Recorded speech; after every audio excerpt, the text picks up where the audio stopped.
Good afternoon. It's my great pleasure to welcome you all today to the Unitarian Universalist Congregation of Monmouth County. I'm Virginia Jaraka Ernst. It's my pleasure and privilege to minister with these wonderful people here.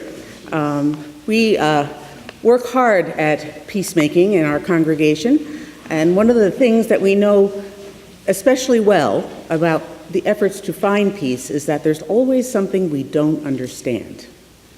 So we enter into this day of learning and understanding with Dr. Sarsar, knowing that we do not understand everything. May it be so.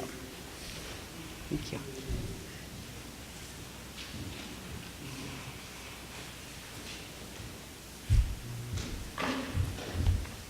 Humbly we come and welcome you to this Shanti lecture, the 15th, for the Monmouth Center for World Religions and Ethical Thought.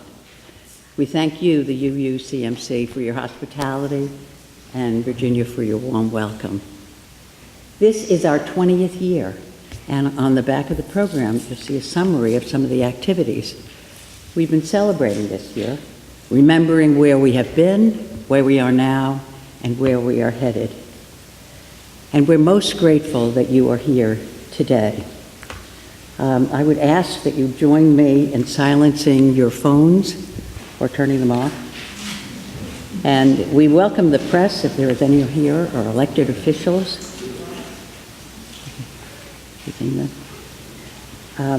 Join us at 4 p.m. on Sunday, November 23rd, for United We Sing, an interfaith celebration of gratitude. It'll be right here, held right here. And then on Sunday, October 19th, we'll be starting our new Mosaic, and our students will be gathering. Mosaic stands for mobilizing our students for action to build interfaith community. You can find lots more information about it. We have applications for students available outside on our desk.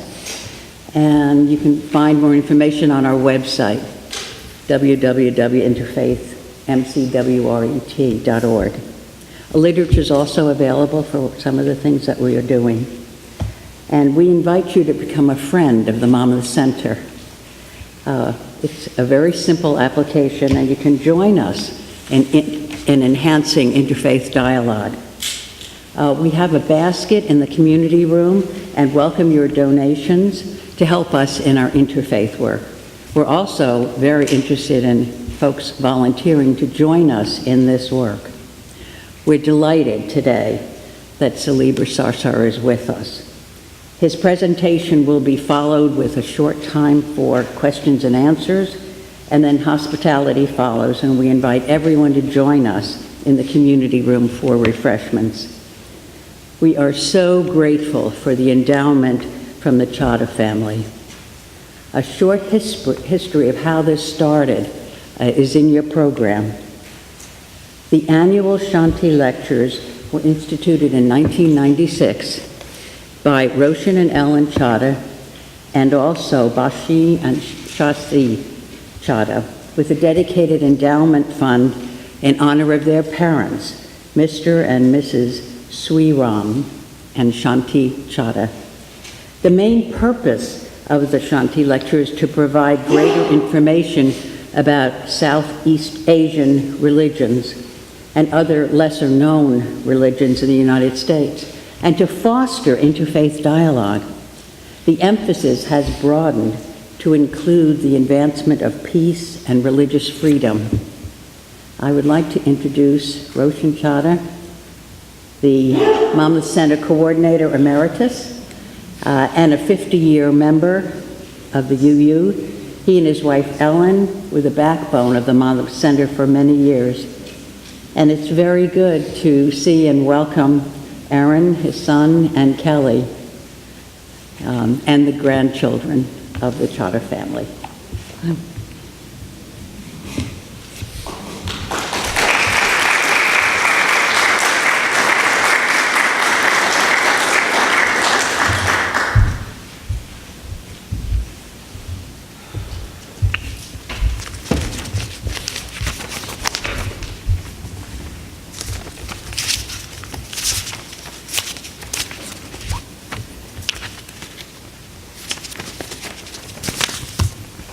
Good afternoon.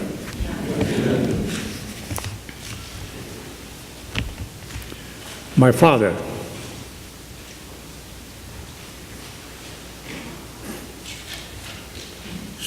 Roshan Chata, was born 106 years ago in a small village in the heart of Punjab, in the northwest province of undivided India.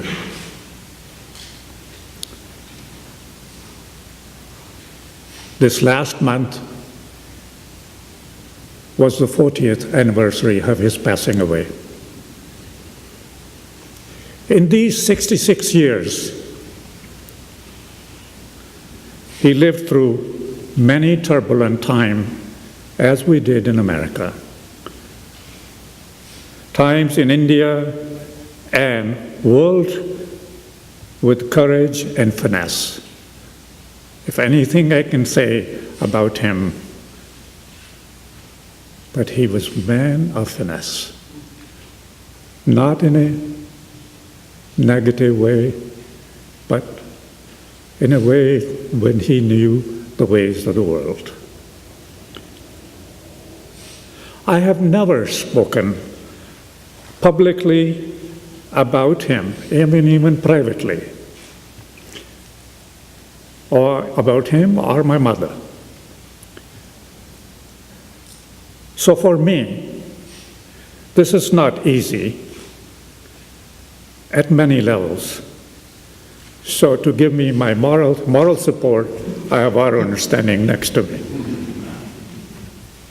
How do you talk about someone who cast a deep imprint on you? Where does he end and where do you begin? It's hard to tell.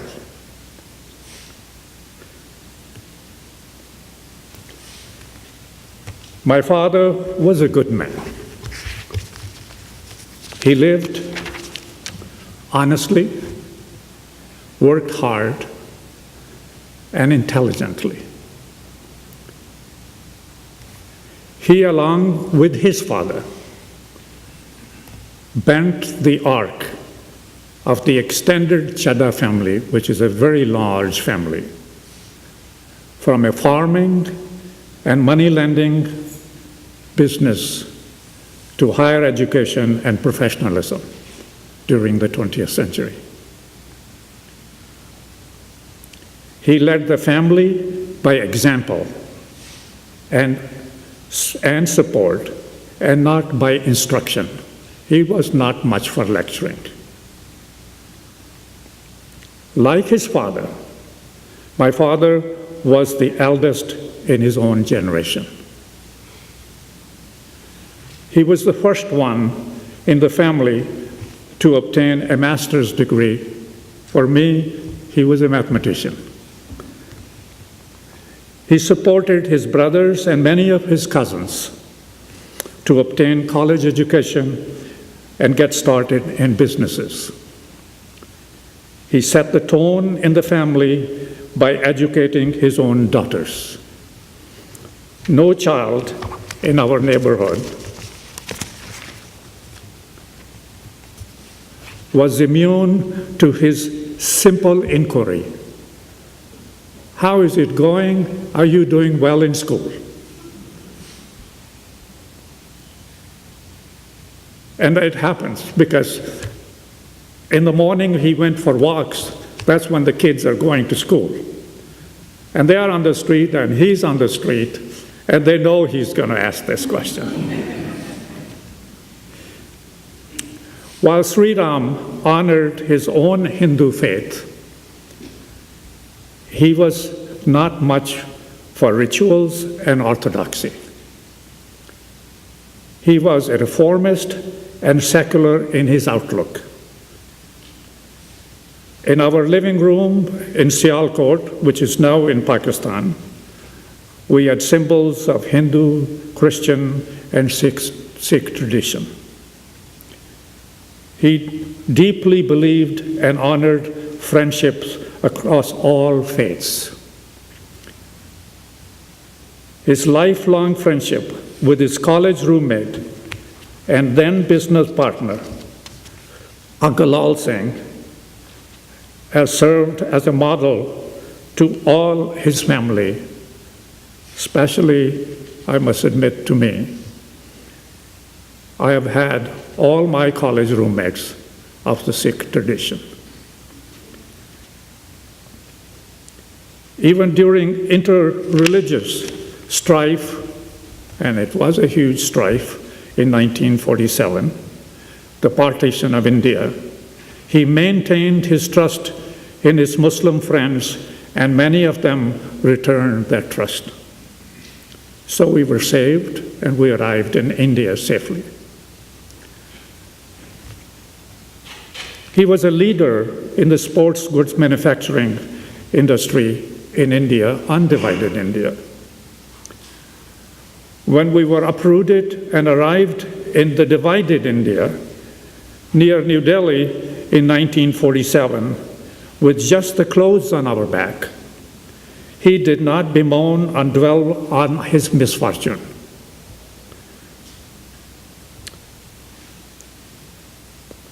He brought others like him who were in the same business together and led them to talk to the central government for support and kickstart the sports industry in India again. And today, that center, which he helped establish, is the second largest manufacturer of sports goods. Sri Ram, while he respected his roots, he was always ready to cross new bridges. He did not hesitate to send me abroad for higher education.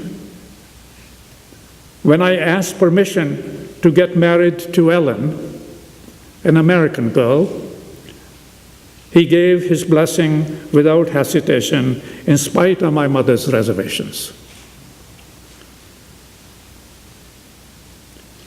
When Ellen and I asked for his support in adopting Aaron,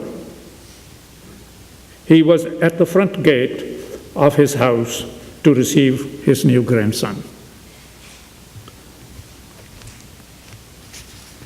I'm sure my siblings and others in the family have similar stories to tell. For his friends and acquaintances, he was a man of all seasons, good or bad. He had the capacity to sit at many tables, and he did that with great deal of openness and good humor. I am glad to be his son. Thank you.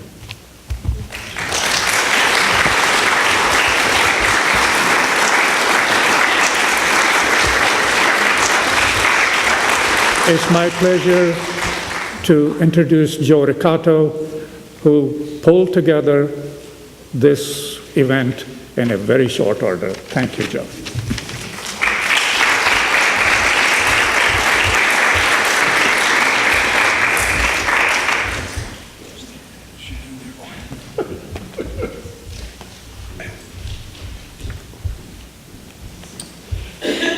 Thank you to Roshan and the Chata family for making this a reality for the last 15 years. Before I introduce the speaker, I want to call your attention to one handout that you'll see in the community room at the literature table. It's called a like-minded organization table. It's about 20 plus organizations in and around New Jersey that participate in peace building or interfaith activities. You may find one of them to your liking. If we have any representatives from any of these groups here today that want to identify themselves, please stand, and you'll have the opportunity to chat with them later. Do we have anyone who wants to? Monmouth County Human Relations Commission. Good. Good. So Linda Zucchero, you could talk to her about that later. International Jain Sangh. International Jain Sangh, also on here. And I guess Saliba also represents the Institute for Global Understanding at Monmouth University, and I'll get to another one in a minute. So thank you. It is always my pleasure to introduce Saliba. It's very easy.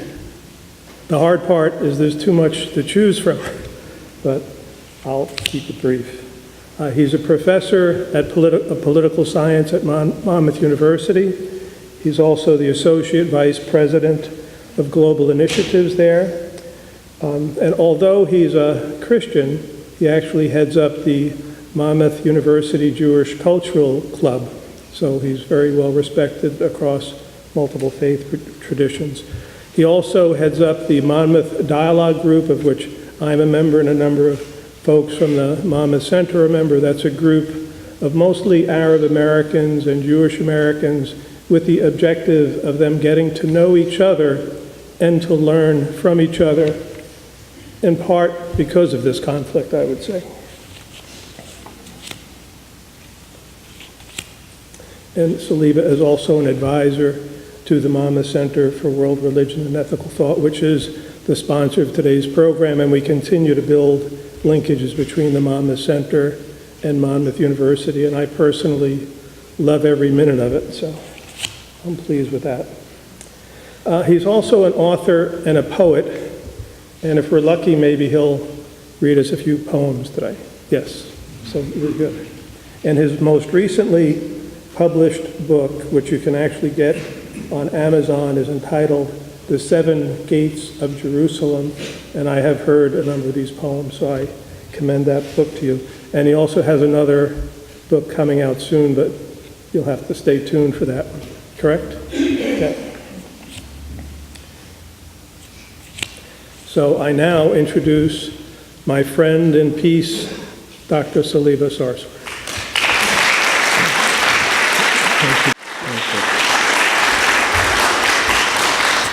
Thank you, Joe, very much.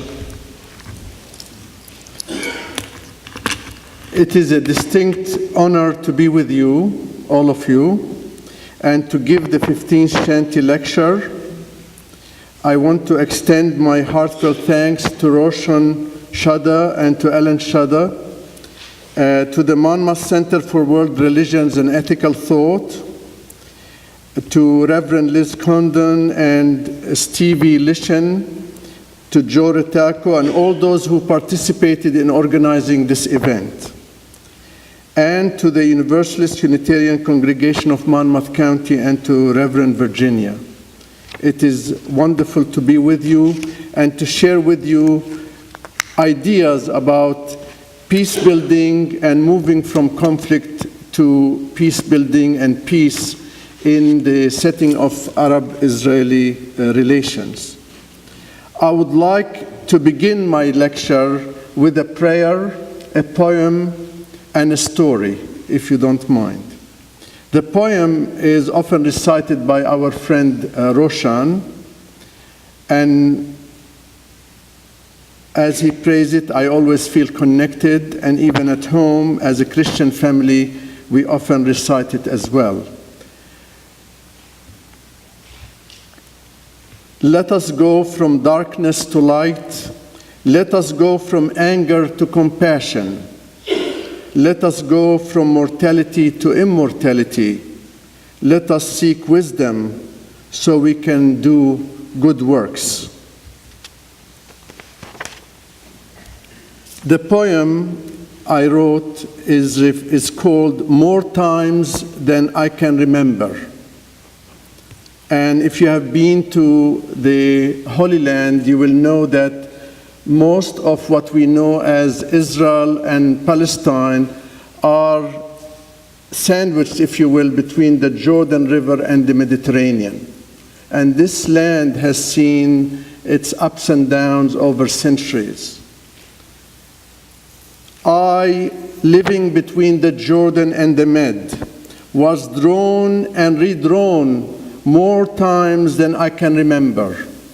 Names of cities and towns, lakes and streams, mountains and valleys vanished off my body countless times, only to reappear, clothed in religious garb one day and nationalist garb the next.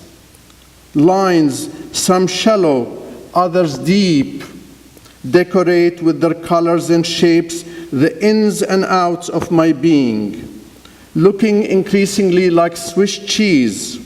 The winds of conflict blow through me like a hurricane, twisting and shredding my limbs. I long for the day when I'm whole again. Obviously, my poem speaks of conflict and division, but also it longs for wholeness. If you will, we need a paradigm shift from distrust and fear to limitless cooperation and opportunities. And we need to move from the context of conflict and war to the context of peace building.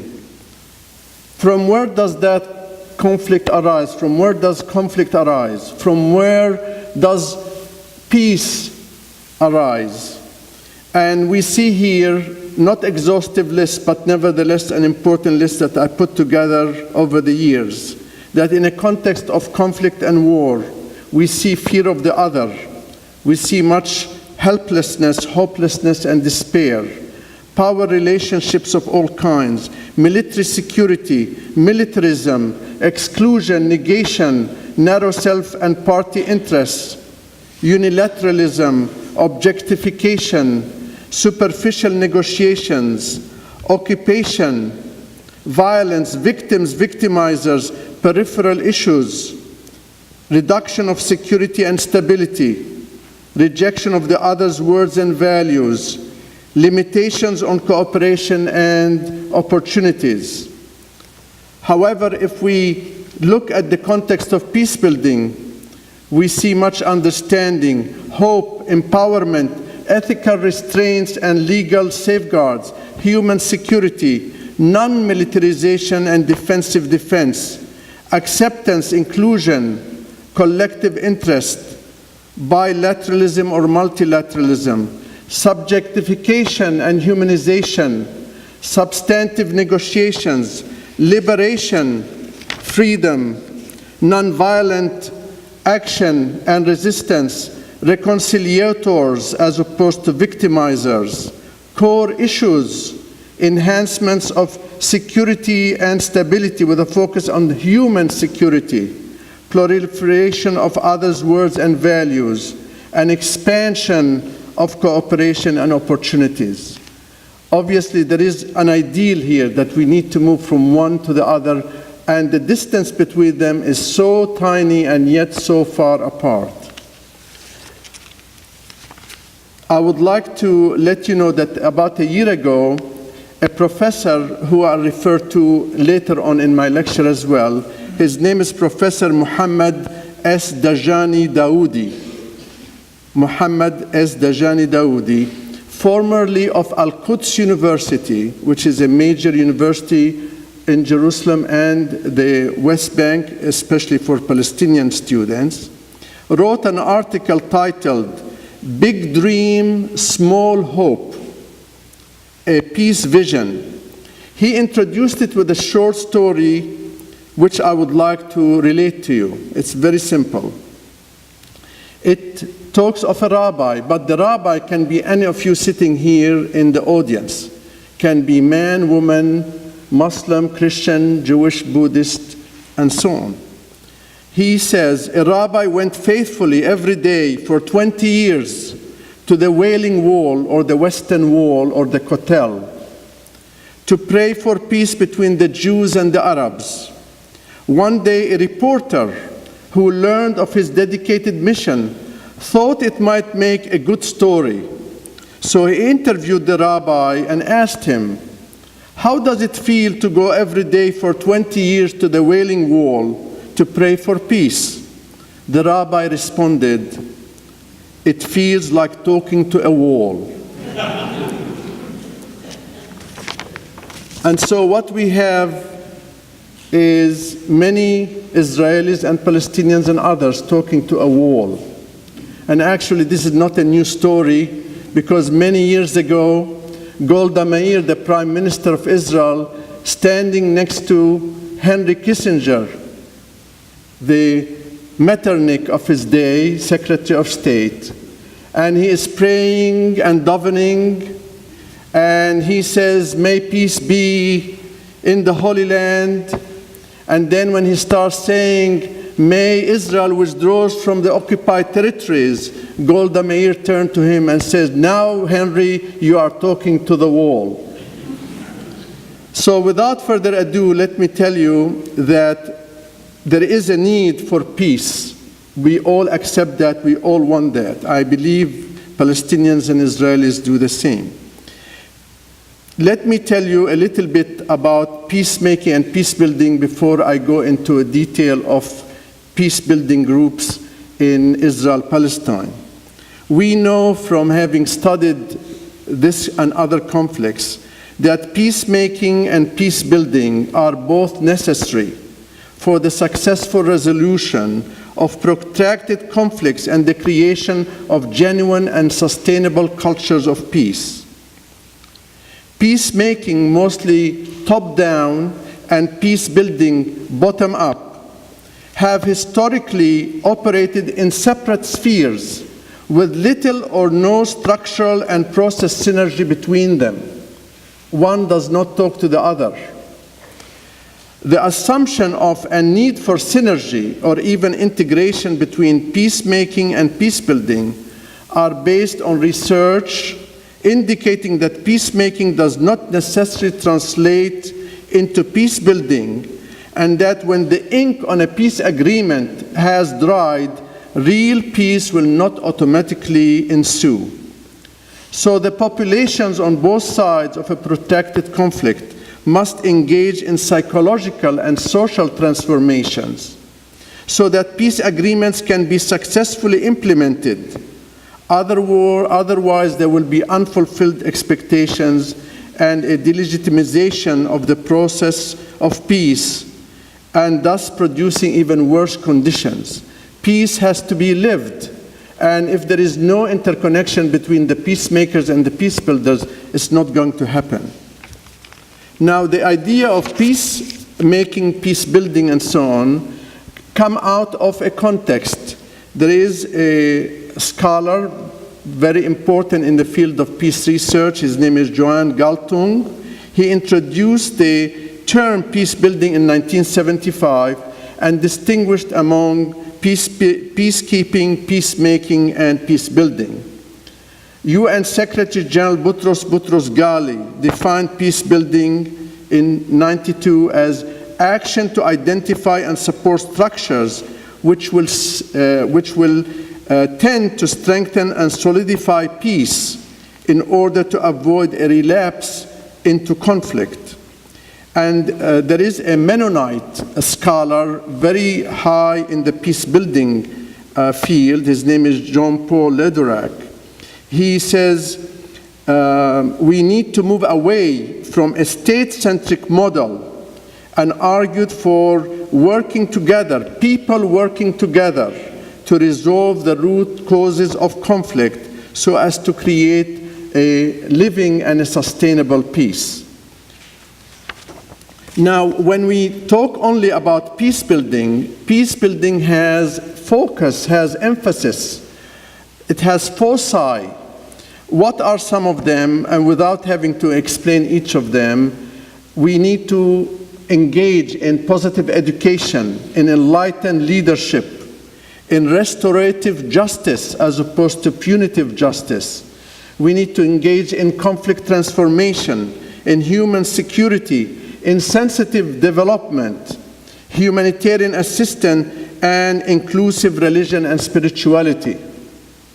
And so what we have in applying some of these abstract concepts to the Palestinian-Israeli conflict, what we have are important ideas. I would like to simply share with you one fact and several ideals. One fact is very, very simple. Whether the Israelis and Palestinians want it, they are neighbors forever. Unless there is a huge earthquake that will take away the Holy Land, or there is a huge genocide that will be totally immoral and unacceptable, Israelis and Palestinians are there together. And if you look at their numbers, they are almost equal numbers between the River Jordan and the Mediterranean. Now, there are several ideals. The ideals are that Israelis and Palestinians have a responsibility toward each other and all others. Israelis and Palestinians have an obligation to move beyond violence. They must become part of a new culture of peace that celebrates people, not dehumanizes and represses them. Israelis and Palestinians must work jointly in support of each other's rights. Israelis and Palestinians must support leaders who are optimistic and who are empathetic with the other and with peace, not exclusionary leaders who want just peace for themselves and not for the other. So these are just very simple ideals and a simple fact that many in Palestine and in Israel ignore. Now, where does this take us? I would like to focus for a few minutes on what is called peace-building organizations. Israel and Palestine are as large or as small as New Jersey. So we're not talking about sizes like California and Texas and New York State. We're talking about a small sliver of land between the Jordan and the Med. And in this area of land, there are peace-building groups, a lot of them, not one, not 50, not 100, probably give or take around 120 to 140 peace-building groups. Now, what are they involved in? As I indicated before, they are involved in a lot of things. They focus on culture, media, and advocacy.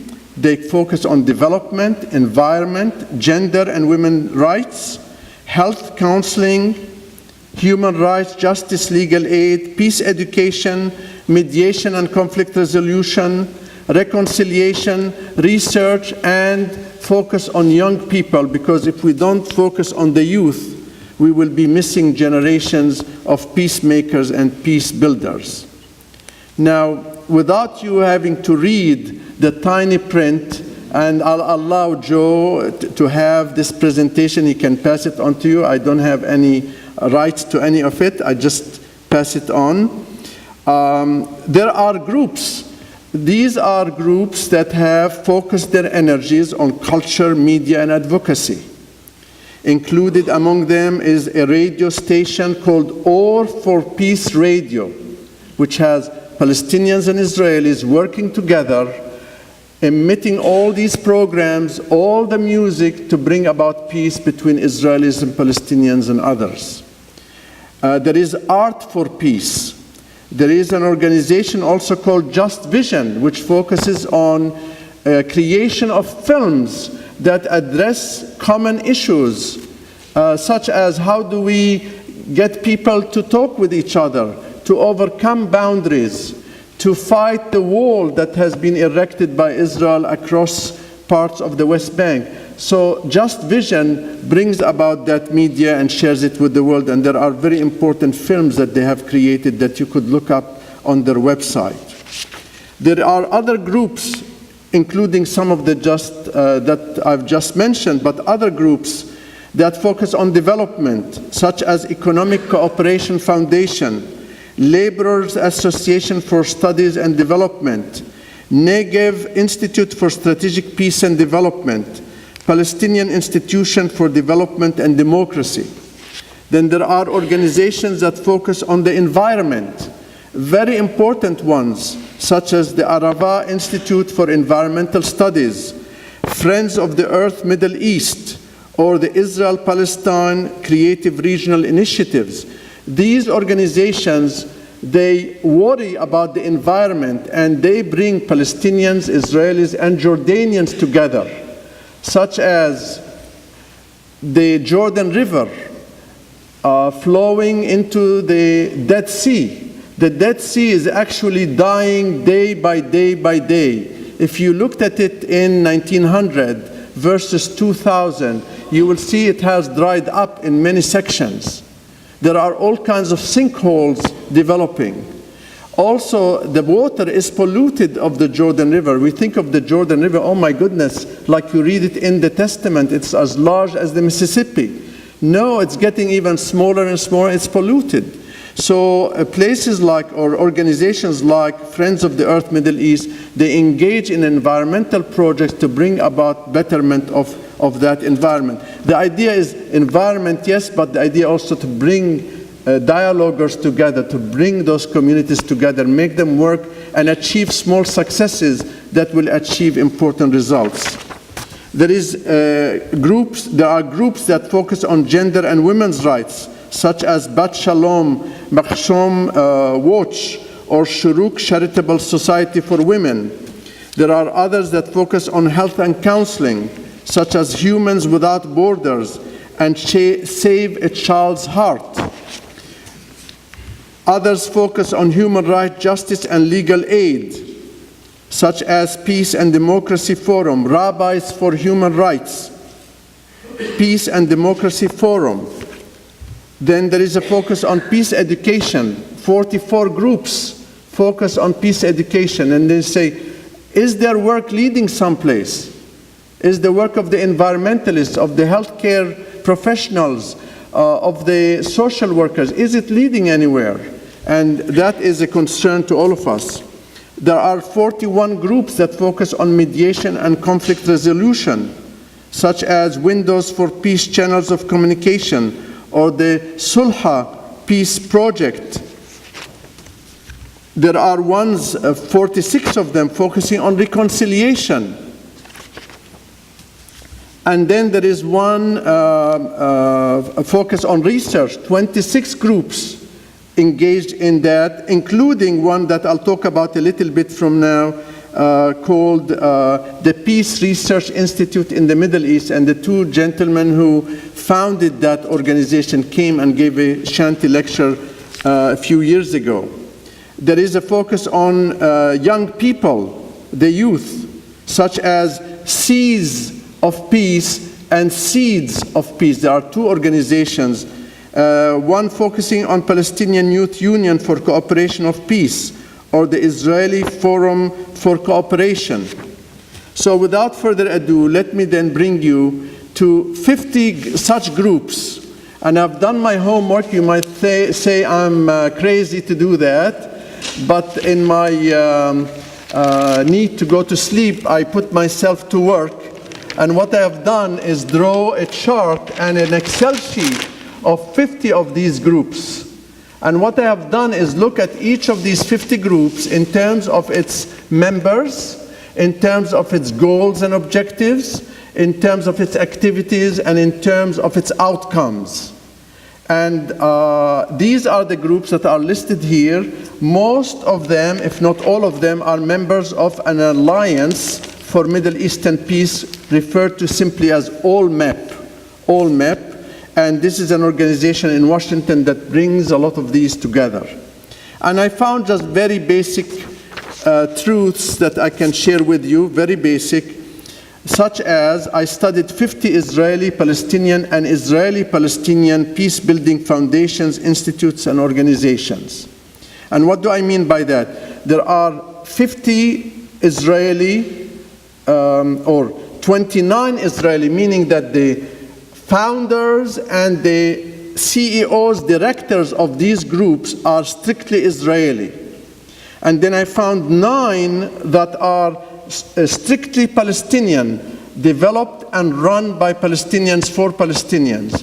And then I found 12 that are developed, run, engaging both Israelis and Palestinians. And that's where the hope really is, where you have groups that bring both sides and cross boundaries, as opposed to focusing exclusively on one or the other. The emphasis of the activities and programs of these 50 organizations, peace education was listed 27 times. Dialogue across border was listed 17 times. Cultural, multicultural activities was mentioned 15 times. So the emphasis of these, there were maybe 30 emphases, but in doing the research and in tabulating all of them, the most was put on peace education. Now you'll say, what does peace mean? And does it mean the same for a Palestinian as to an Israeli? What is the ultimate goal? Is the ultimate goal the pacification of the Palestinians and the security of Israel? Or is the ultimate goal one state solution, a two-state solution, or a three-state solution? So putting that aside, there are groups, 27 of them, that focus on peace education. Dialogue across borders, where the Israelis actually are crossing multi-borders. The Palestinians are crossing multi-borders. These are socio-economic borders, military borders, security borders, educational borders, multi-borders. But the most important is a border separating both the Israelis and the Palestinians. Because these two groupings have had a really tough time even getting permits to move just a kilometer to the other side. Imagine you are in Lincroft, and you want to go to Eatontown, or you want to go to Red Bank, you have to cross about 2-3 border or 2-3 what is called military checkpoints before you reach your destination. So they have to overcome all of these things to reach there. And then there is a focus on culture, music, art, theater, language, where people get engaged to be part of and to participate together in producing common understanding of their culture. And that, by the way, includes food. Food is a good thing to bring peoples together who are in enmity or who are not friends. Now, what are some of the outcomes? The outcomes include creating lasting peace, fostering mutual understanding, and building cooperation. So among these 50 groups, that is the main focus, while the other 30 or 40 outcomes only score 1 or 2 points as opposed to 19 for creating peace, 13 for fostering mutual understanding, and then building cooperation. Now, let me share with you more specifically the story, not too much, but the story of a few of these organizations. I will not really go into detail.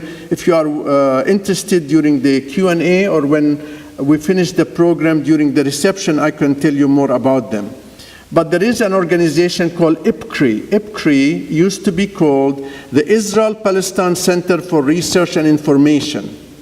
And today it is called Israel-Palestine Creative Regional Initiatives. So a focus was shifted a little bit, but essentially it's the same organization.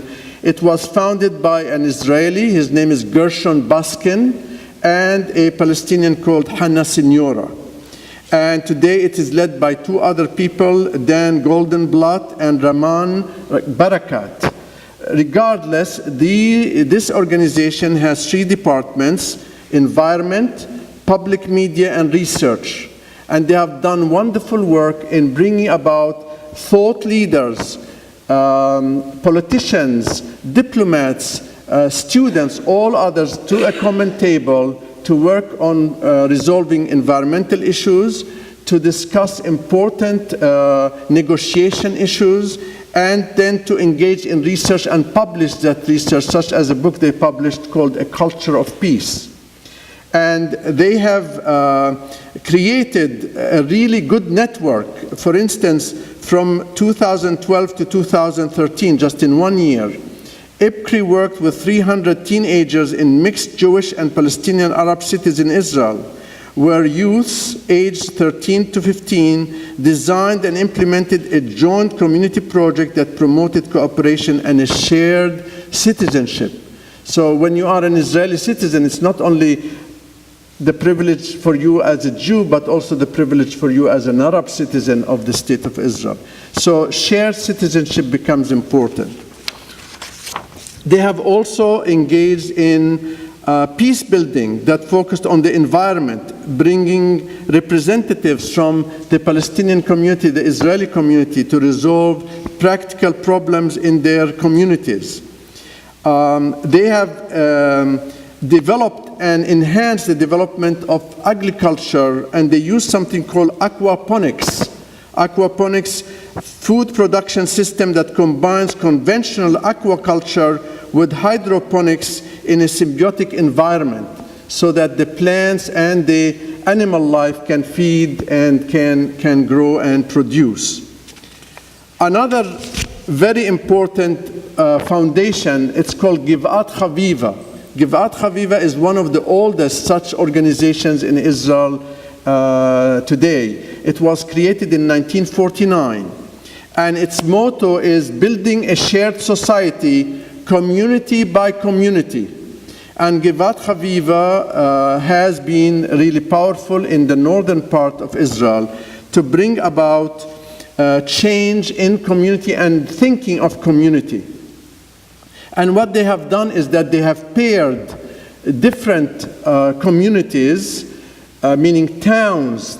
Like here we have a twinning of a synagogue and a church, or twinning of a mosque and a synagogue. There they twin Arab cities with Israeli cities. And they have the mayors, the council, the people work together on multiple issues, and they have like 3 sets of pairs, which means 6 cities working together. They also bring women that have been disempowered in that context for joint first aid courses. Israeli and Arab women working together to learn first aid. They also work together to create recipes for peace. But it's not only focused on that. I know that in each municipality there is a woman that supposedly is fighting, struggling for women's rights. And so what they have done is bring these women together to instruct, to empower them, to help them develop issues and take these issues from point A to point Z. So the Givet Reviva has been mobilizing women to achieve what they deem as important. They have also focused on youth and children. They have a community youth theater. They have a photo gallery. They have a photo gallery where students will take photos of each other and then they exhibit them. And many of those students who are Palestinian and who are Israeli, or who are Arab citizens of Israel and who are Jewish citizens of Israel, travel together and even come to the United States. Then there is another group called Together for the Environment, where they work together to produce solutions for the environment. Another group which is really important is called the Parent Circle Families Forum. This is one of the most heart-wrenching, if you will, organizations whereby families that have lost children, that have lost a loved one, will go and join forces together. And they will be speaking together, like the parents of a young girl who was killed by Israeli soldiers. Her father used to be a deputy mayor of Bethlehem. They get together with a family on the other side whose son was lost in the army during a fighting. And now you see the enemies meeting face to face for the first time. It's unbelievable. When you see some of their meetings, it is really heart-wrenching, but they are most courageous. They don't sit and cry. They have really faced the reality that their loved one is gone, and now is the time to cross a border and embrace the other. It's extremely courageous. The idea of forgiveness, the idea of reaching out to the other, the idea of building bridges, all comes to play into this. And they have communities that are in the Tel Aviv area and in the Palestinian area of Aram. They travel all over the world, and you might be interested one day to invite some of them to come and speak. Their solution, according to them, is based on free negotiations between the leadership of both sides to ensure human rights, the establishment of two states for two peoples, and the signing of a peace treaty. We now move to another group, and I only have two more or so, so bear with me. There is a group called Interfaith Encounter Association. I know many of you are involved in some aspect of interfaith. This is a group headed by a fellow called Dr. Yehuda Stolov. Some of us have met several years ago. And he has a board made of Israelis and Palestinians.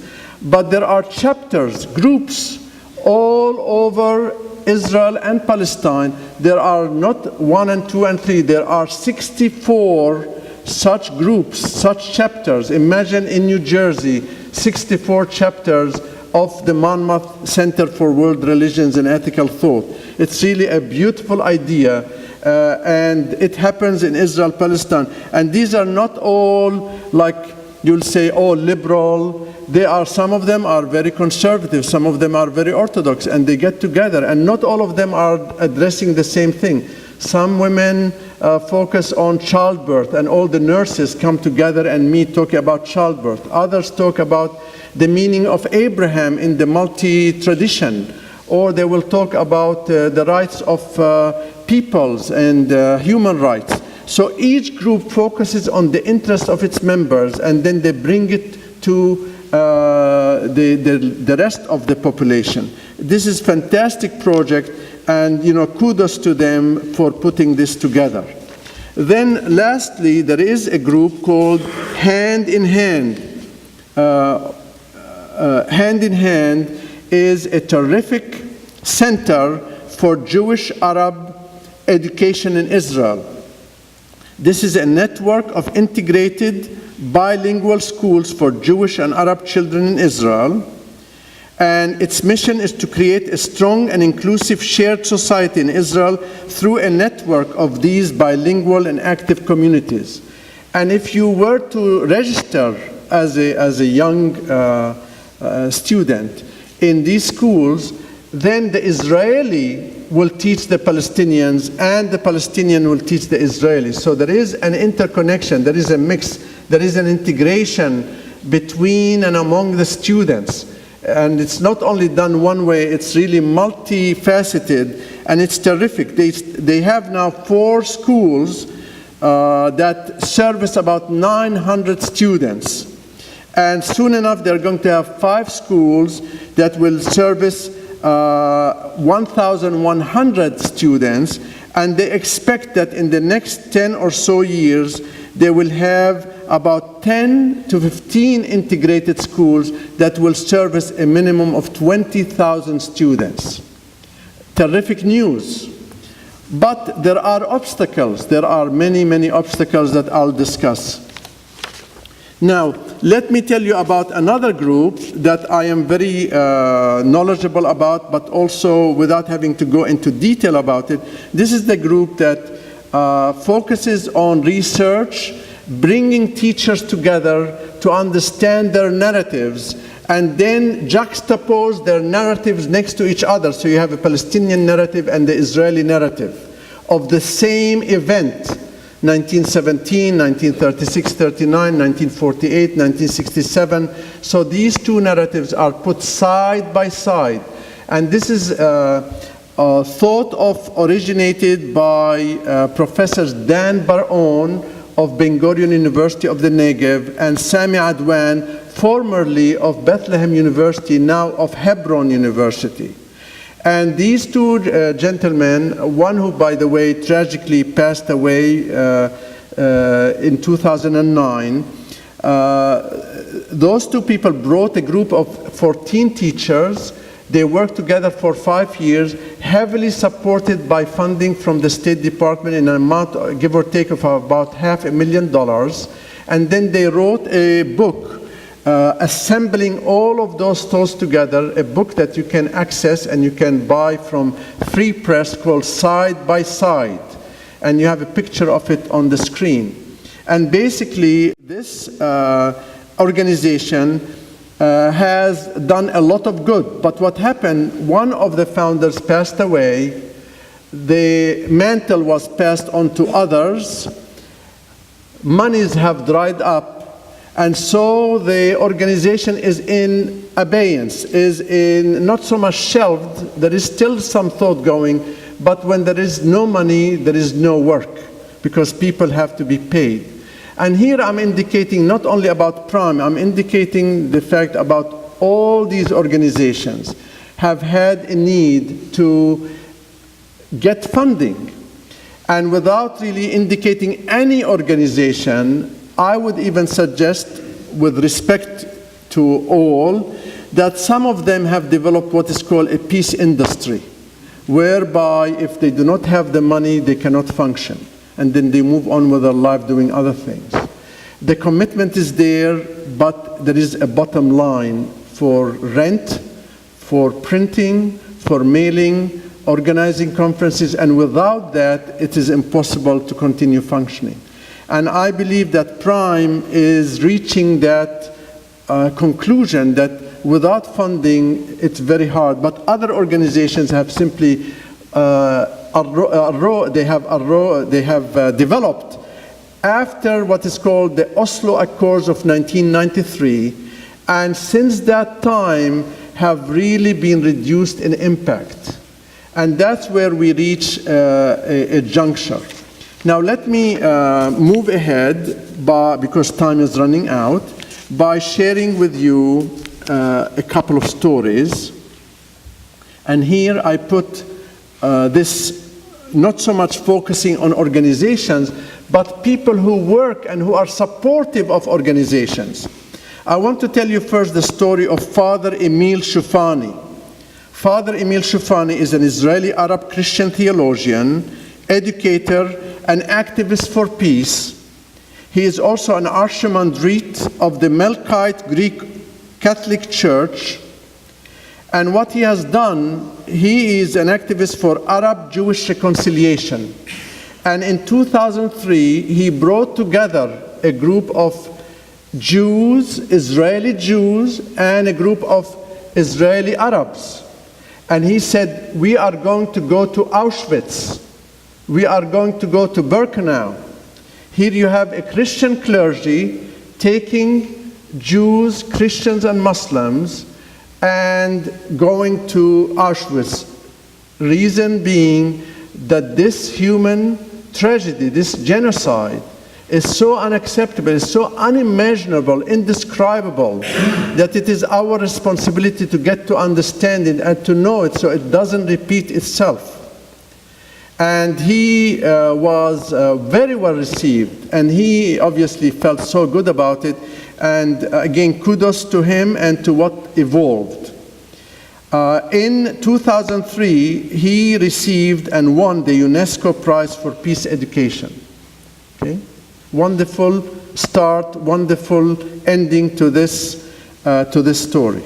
Now I want to share with you the story of Professor Muhammad Dajani, who I mentioned at the beginning of my lecture, who talked about the rabbi and the story of the rabbi saying, enough is enough, I'm now talking to the wall. Now, Professor Dajani is founder of the Wasatiyya movement of moderate Islam. This is a moderation movement focusing on how Islam can bring people together. He is head of the American Studies Department. He is director of the Library of Al-Quds University. And he took it upon himself to bring 27 of his students and an Israeli professor bringing his own students.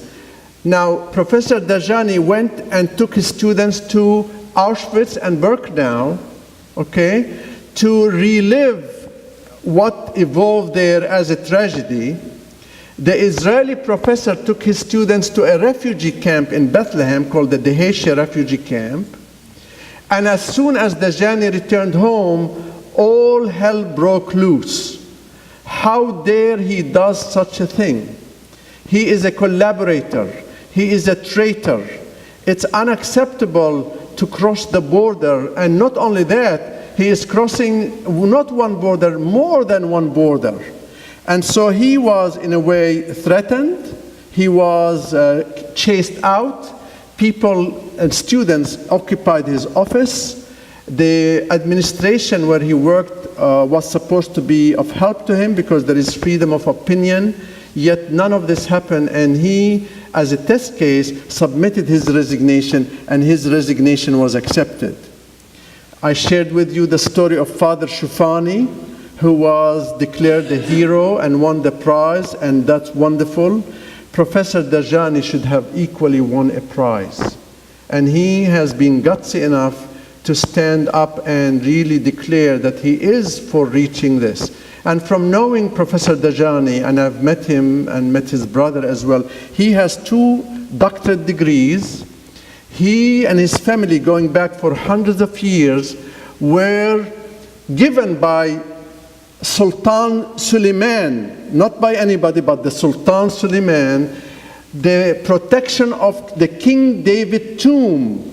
King David, known for the Jews, he gave the family the keys and to ensure that that tomb is protected. It's a real big honor.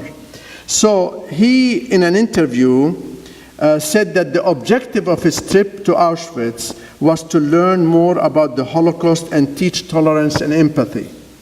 And then in an interview with Haaretz, which is a major newspaper in Israel, he stated, "We say we are for democracy and we practice autocracy.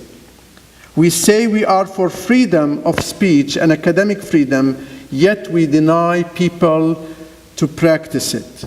And as such, we have 2 cases that are very instructive that we need to keep in mind as Palestinians and Israelis take risks in engaging in peace-building efforts. It's not just to say, oh, I'm going to go meet my Israeli friend. It takes more than that. You take your life into your own hands many a time.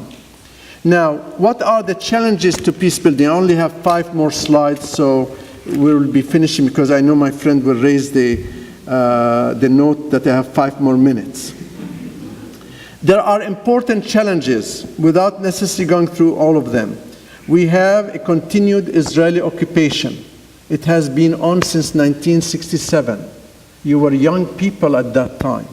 It still goes on and on and on. There is no end in sight. There is an Israeli settlement expansion. It was none in 1967-68, none in the early 70s. Now there are over 300 settlements. There is close to 500,000 Israeli settlers.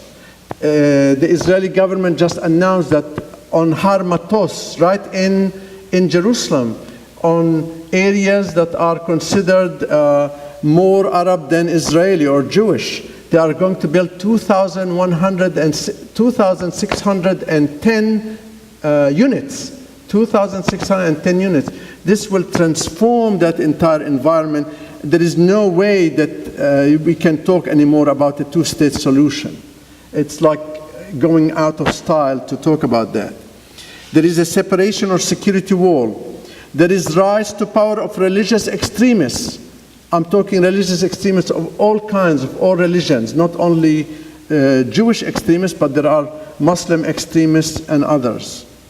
There is a permit regime where you need a permit when you move from one side to the other every time you want to do so, especially when you come from the West Bank to Jerusalem or to Israel. You have to have permits. There is a lot of fear, distrust, and skepticism. There is increased misperception of the other. There is demonization of the other. We witnessed this all the time during the recent 50-day war between Israel and Hamas. There is alienation, segregation from each other, and obviously there is no peace, let alone a peace process. It's like it reached nowhere. Now, if we look at the Palestinians, we see that there are Palestinians who are against peace building or coexistence. And why are they against? Because many of them feel that this has reached nowhere. This is really giving in to the enemy, and we better stand steadfast and firm against any of this.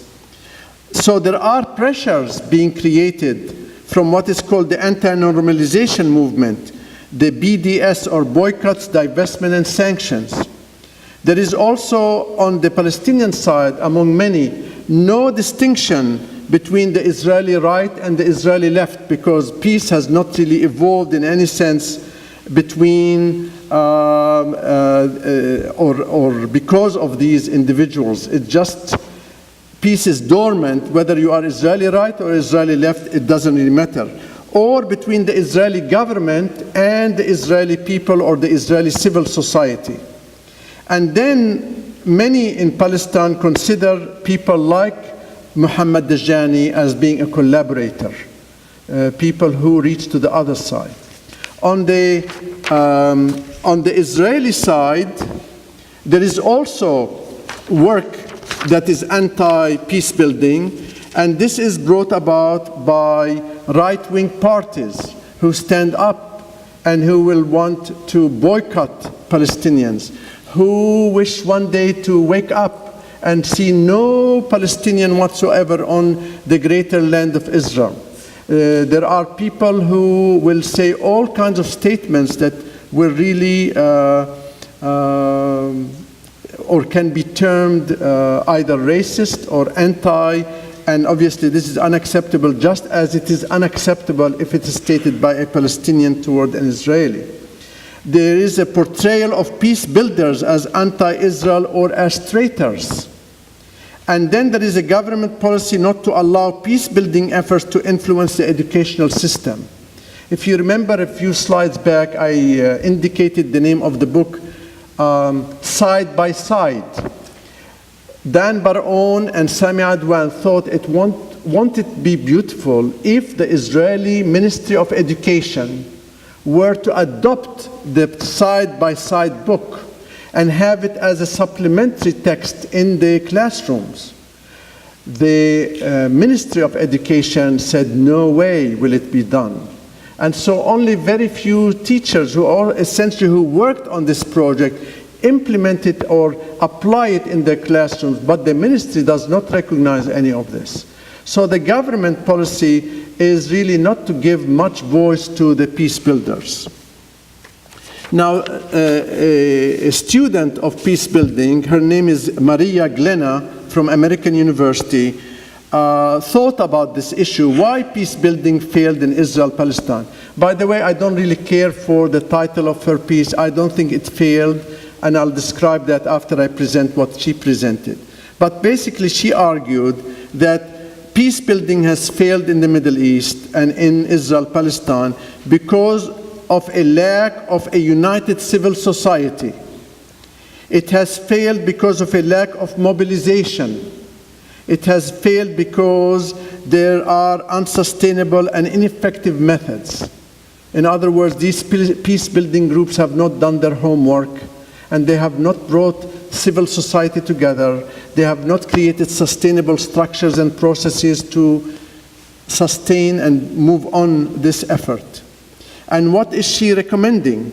She recommends that the peace movement has to be united within the two respective societies, as well as between the Israeli and the Palestinians. So unite them within society and unite them with each other. This has not happened, and she thinks that should happen. Again, it's an ideal, but it's very tough to bring about. Develop a common narrative and a shared language. Dan Bar-On and Sami Adwan did not want to develop one narrative for both communities. They wanted to develop two narratives side by side. They believed it is too premature to bring these two together in one single narrative. So Maria Glenna then argues for bringing about unity of these peace movements, bringing about a common narrative, a common language, bringing about partnership in peace building, and connecting with peace builders from elsewhere around the country and beyond the country. Let me now just explain my own viewpoint, reflection on these peace-building groups and peace. A first point is that these groups are many. They are doing a lot of good. If you calculate their numbers, and I'm just talking off the top of my head, you can be saying that they are influencing and they are engaging about 100,000 people out of about 6.5 million people. 100,000 is a lot of people, but nevertheless it is not enough to create the synergy needed to bring that about. Second point, I agree we need to define what we mean by peace. And as Dajani says, are we looking for the big peace or the small hope? I hope we are looking for both the big peace and the big hope, but if that is not to be done, then a small peace and a large hope. And when we talk about peace in that context, for Israelis, peace equals security. For the Palestinians, peace equals self-determination and independence. How do you then balance peace as security and peace as independence? I argued in writing, and I'm telling you now, that if the Palestinians know what is best for them, and I have respect for them, but I think they have faced many, many challenges, internal to themselves and externally. If they know what is best for them, they will adopt a strategy that is one of democracy, one of pluralism, one of non-militarization, and one of neutrality. In other words, the Palestinians have to stand up and say, we are not for violence, we are not for militarization. We do not want to invest in these things, period. We need to use the money for our education, our health, social development, economic development, all of this. The United States did it using let's not get involved in entangling alliances. Let's really focus on the internal development of the country. And I'm not saying it as a tactic. I'm saying it as a true, honest choice of a strategy that will bring the Palestinians not only a focus, energy, and moral fortitude, but it will convince the world that this is what they are about. And they are not for extremism and all the other stuff that some of their factions promulgate. At the same time, they need to be pluralistic. It cannot be exclusively. Like, imagine Hamas were to win the next election in Palestine. It will not be pluralistic. It will not be inclusive. It just doesn't make sense to me. Now, on the Israeli side, I can say it all day long, it's never going to happen that Israel becomes a non-militarized state. However, no Jew, just like no Palestinian, wishes to dehumanize the other side. No Jew or no Palestinian in his or her right mind wishes to disempower the other side. Now, there are some who are not in the right mind and they just want to accumulate and aggrandize and extend from the Mediterranean to the river and even beyond. But I think Jews generally and Israelis in particular have a moral obligation to the other, just like the Palestinians have a moral obligation to the other. We need more Shufanis. We need more Dajanis. We need more Itzhak Rabins in terms of his later days. We need more people who advocate for this. And actually, we need to end the occupation, give Israel its right to exist, which it has and nobody can take away, and at the same time give the Palestinians the right to self-determination and to living a dignified life, just like the Israelis have to live a dignified life. This is the only way we can resolve this issue. Now, some of you will say we need a two-state solution. I'm in favor of that. In the world we live in an ideal world, I'll say we do not need borders. We do not need two states. We just need one place where people live. But in today's world, a two-state would make the most sense. Now, some of you say, no, it has to be a one-state solution. I beg to differ only because, given the current condition, then the Palestinians will simply become and remain second-class citizens to the Israelis who will be first-class citizens. So it's a choice. I don't think that will happen, but nevertheless, these are ideas that we can think about as we go along. Now, let me conclude with a prayer and a poem. This prayer comes from the Indian writer Kumar, who says, "Lead me from death to life, from falsehood to truth. Lead me from despair to hope, from fear to trust. Lead me from hate to love, from war to peace. Let peace fill our heart, our world, our universe."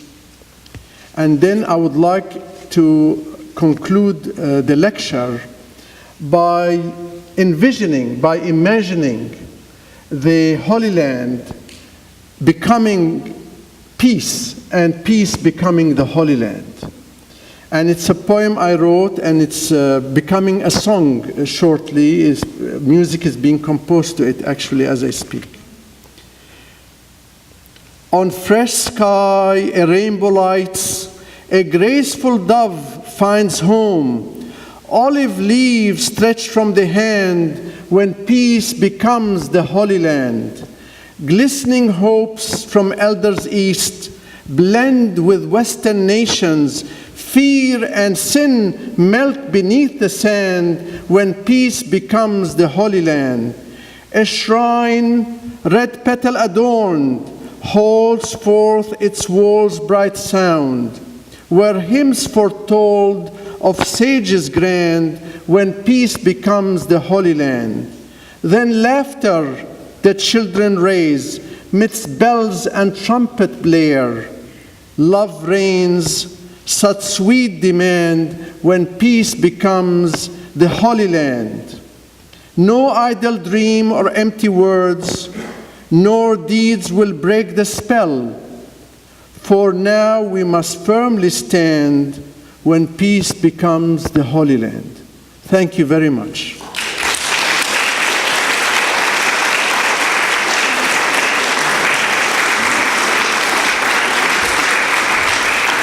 Thank you. Thank you very much. It is now your turn. We call this portion a dialogue, and the reason we call it a dialogue rather than question-answer is basically dialogue is more about listening and learning from each other. Key elements of dialogue, which this particular audience is a beautiful one from past years. It has always been really asking good, challenging questions and also being very respectful. But we want to keep that tradition, so I will remind us to be respectful of each other and of the speaker. So when the mic comes to you, please be brief. If you have much to say, do it a chunk at a time. We'll come back to you. If you're all worked up for some reason, take a deep breath and figure out how to ask the question differently. With that, Madhav will come around. Raise your hand.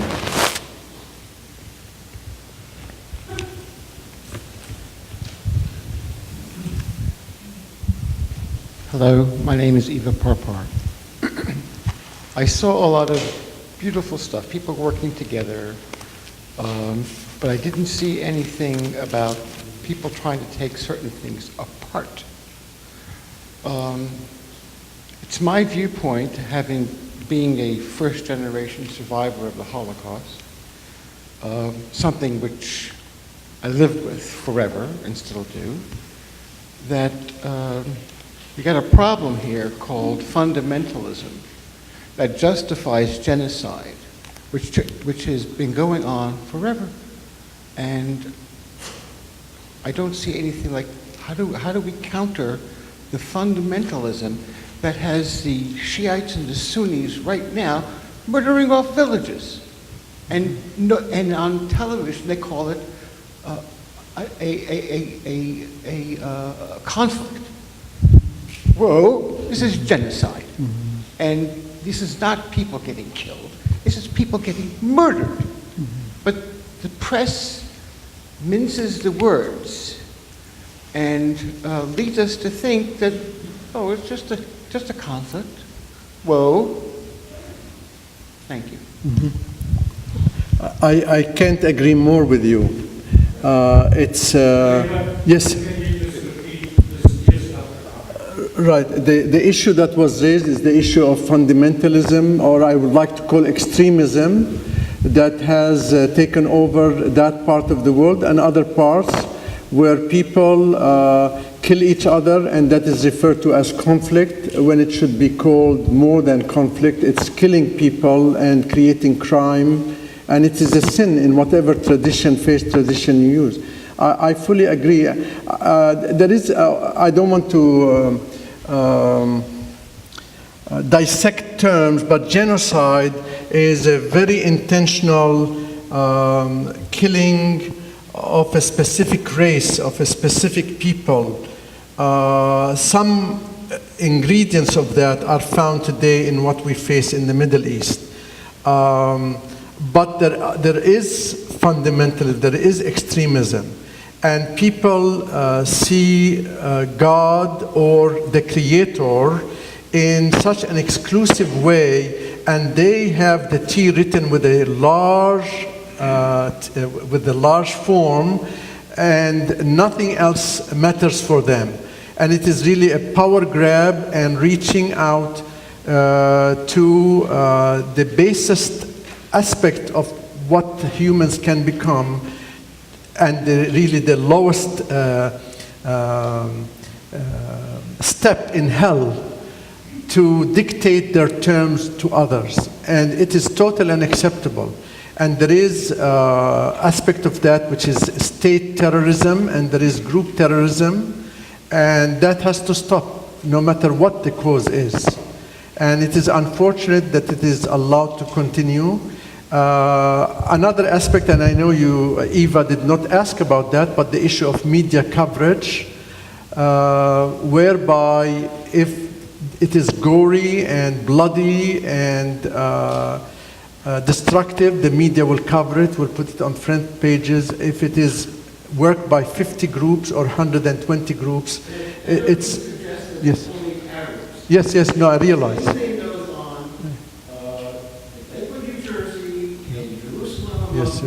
Yes. Orthodox, ultra-Orthodox. I understand. Every group is guilty of this. Yeah. My God, I am myself. I was cast away as dead from my own family because I wasn't as religious as they were. So yeah. Well, I agree. There is a level, certain level or gradations of this. But I don't want us to compare ourselves to people who will go in and say, you are Yazidis, you have no right to live. Or you are Christians, and you either convert, you pay the jizya, or you die. Or you are a social worker or an aid worker delivering an ambulance full of food and water to this poor community. We catch you and we behead you. Totally unacceptable. And whether you do it with planes or you do it with hand-to-hand combat is unacceptable. We need to find better ways to resolve our differences. Yes, sir. There's a question here first.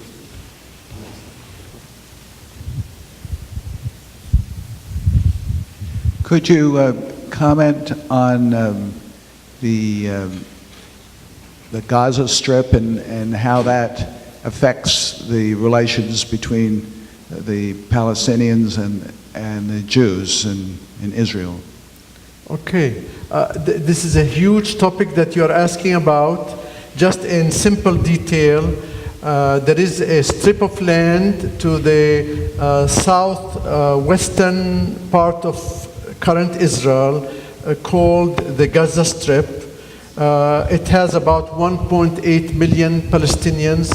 They are among the poorest of the poor in the world when you look at their lot. They are part of the Palestinian family or community, and there are conflicts between Gaza, which is led by Hamas, and the West Bank, which is led by the Palestinian National Authority. This conflict does not bode well for the Palestinians themselves. And there are competitions between them, and maybe more than competition, conflict as well, and this was proven over the last 10 years that they don't like each other, and maybe there are all kinds of negotiations to bring them and create reconciliation, but that is not working. Now, what happens as the conflict goes on, Israel deals all the time with the Palestinian Authority. The Gaza Hamas leaders accuse the Fatah of being really too soft on Israel. And even though they lost the last round in big time and destruction of Gaza and so on, yet they declare themselves as the winners, pointing to the PLO and to the the Palestinian National Authority as weaklings and as not able to deliver. In other words, they have negotiated, nothing has come out. Look at us, we have suffered and we have been killed, and we are now superior morally and otherwise. Regardless of how we look at it, it is a lost game for the innocents of all sides, because they get killed, the innocent on the other side gets killed, and there are no winners.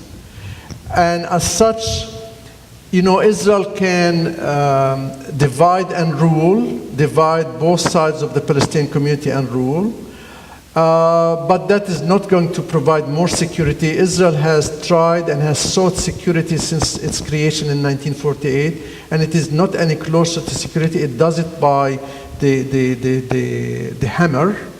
That doesn't work. We need to have in our toolbox more than hammers, because if you have a hammer, as was said, it's not original with me, every issue you see is a nail.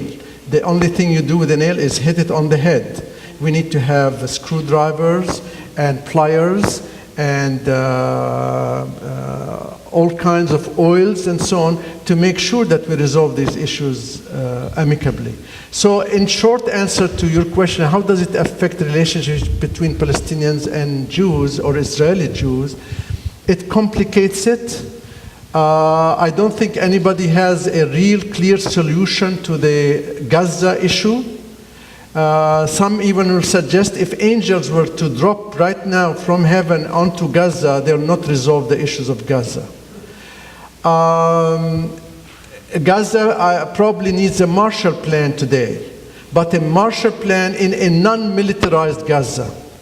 Because if Gaza continues to militarize, and this is just another junction, and in about 3 years there will be another war with another 2,000 killed and destruction, it's not going to work. So I go back to my basic premise as a last phrase in this, that they need to figure out a peaceful way to create dignity, create empowerment, refocus people away from violence, away from occupation, end the occupation, and create amicable relationships. And you do it by bringing about better education, enlightened leadership, and so on. And I don't believe these things exist today in that part of the world. Roshan.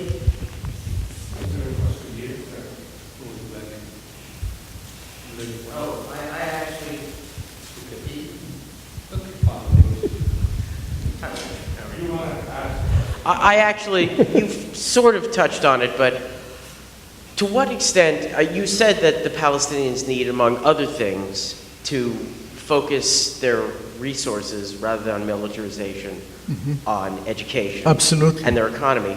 But to what extent do the peace organizations understand the relationship between a vibrant economy and the ability to migrate away from violence and hatred? Yeah. And regardless of what Israelis and Palestinians may think of each other, Yeah. if you're working and you have an economy and a life that you feel is dignified, it almost doesn't matter. Of course it does, overall, but you can get beyond the hatred. Yeah.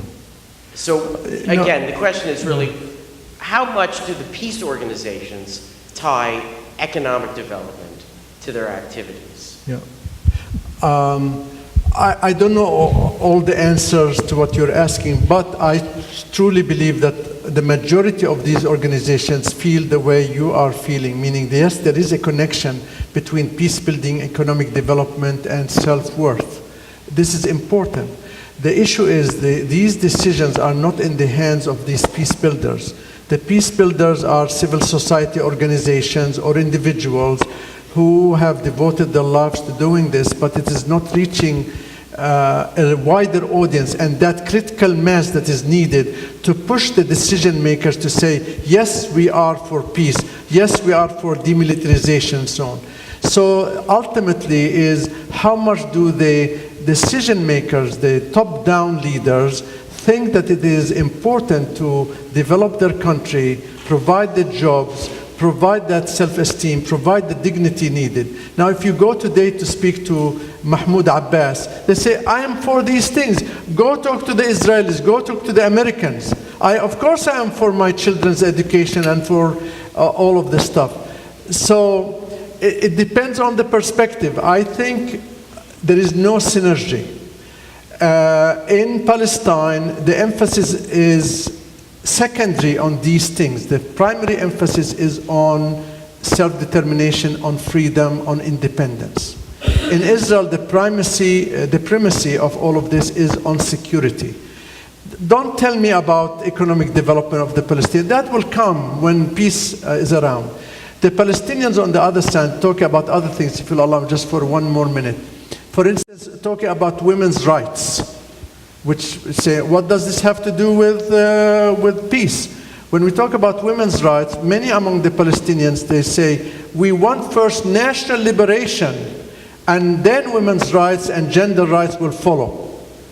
Don't worry, you will do. At the same time, many a woman whose husband is in prison, or her husband was killed, or whose son and daughter are in prison or killed, has done all the work needed to be a good housewife and to be a breadwinner and to go get another job and all of the stuff. But yet they do not have the equal rights as is true of any community. The same in Israel. In Israel they say, don't tell me about Arab rights and they to receive X, Y, and Z. They are taken care of. They are citizens. But if you look deep down, a large portion of that pie does not go to the Arab side, it goes to the Israeli side.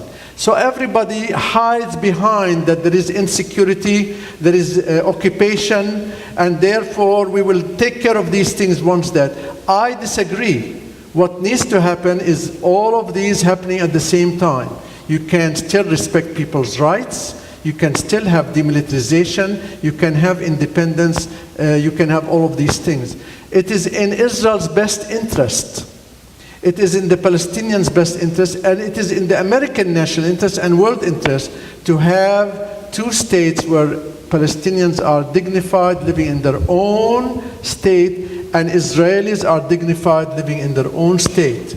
And it's not a perfect thing. I know there's going to be disagreement, but they need to work out those modalities, those procedures to resolve the issues that have separated them all these years and will continue to separate them. I'm going to raise my hand here. Saliba, you just pulled us up a little bit from focused on in the streets of Israel, and you pulled us up towards interests of the United States and interests of other countries.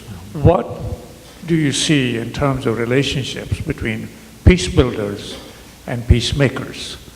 I think it's a part you have not quite deliberately not touched on today, but I think because even in Middle East, outside of Israel and Palestine, the chessboard is changing.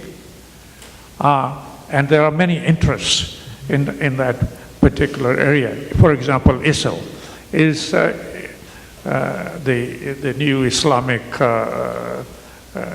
unit, which is claiming itself a country. It's there, and it's also on the borders of Israel. So what do you see is all this mix and relationship between peace builders and peacemakers? Yeah, there ought to be a strong relationship. I've written about this issue of peace building and peacemaking, and I didn't want to repeat it because the focus of the lecture, but I don't have again an answer to all of this, but I want to let you know that I regret the fact that some of our very good presidents become better presidents when they leave office. Okay? A prime example is President Carter. Whether you are an admirer or not, he is a better president as an ex-president than as president. And that's a pity. King Hussein of Jordan, who lived his entire life dedicated to some form of negotiation and some form of agreement. In 1967, I remember him, and I remember, it's not something I read, his voice was emitted from the minarets saying, go fight the Jews, and when you run out of bullets, use your nails and your teeth. You know, like, are we going back to Stone Age? But that's what he said. And yet, in the Wye River Accords, he was crying in front of all the others. His life was just nearing its end. And he was pleading with the leaders to say, do not do this thing to you and to your children and grandchildren. Please realize what's happening to you, okay?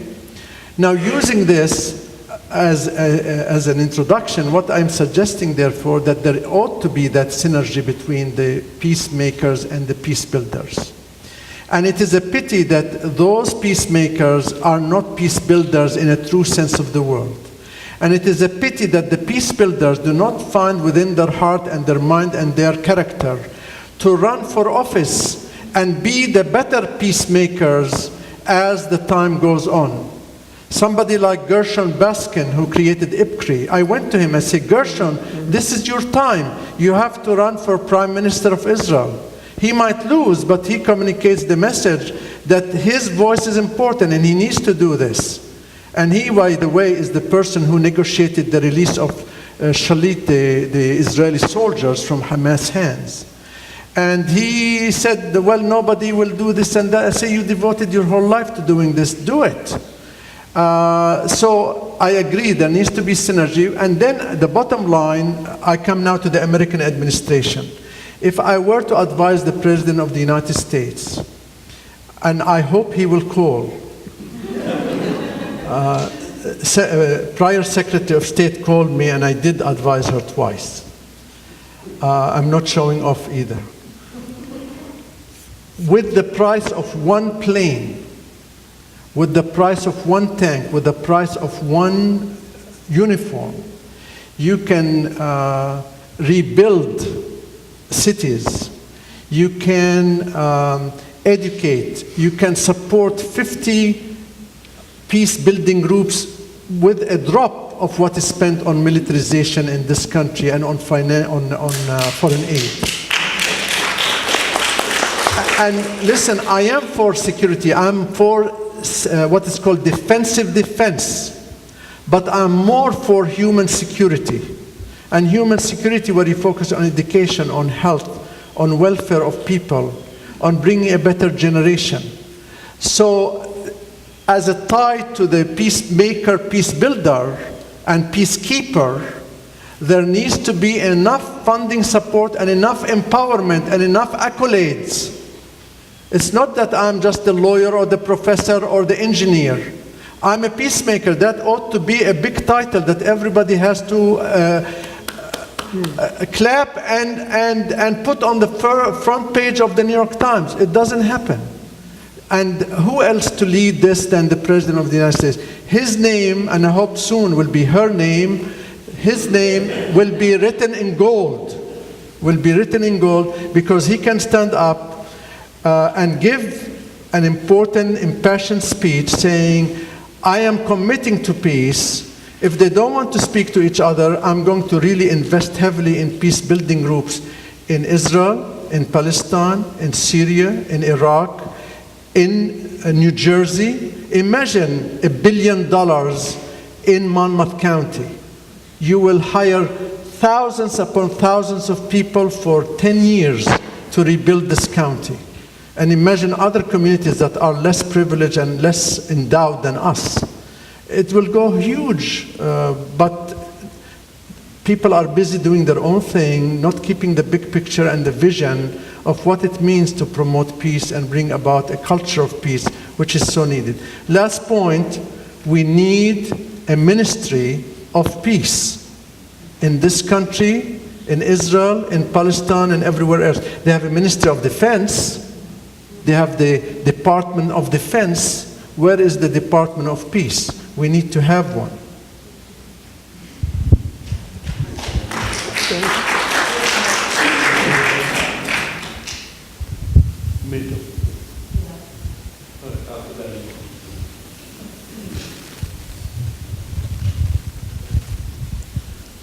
I've studied events in the Holy Land now very closely, or quite closely, for about 7 decades. And I just have to admit that I am very discouraged.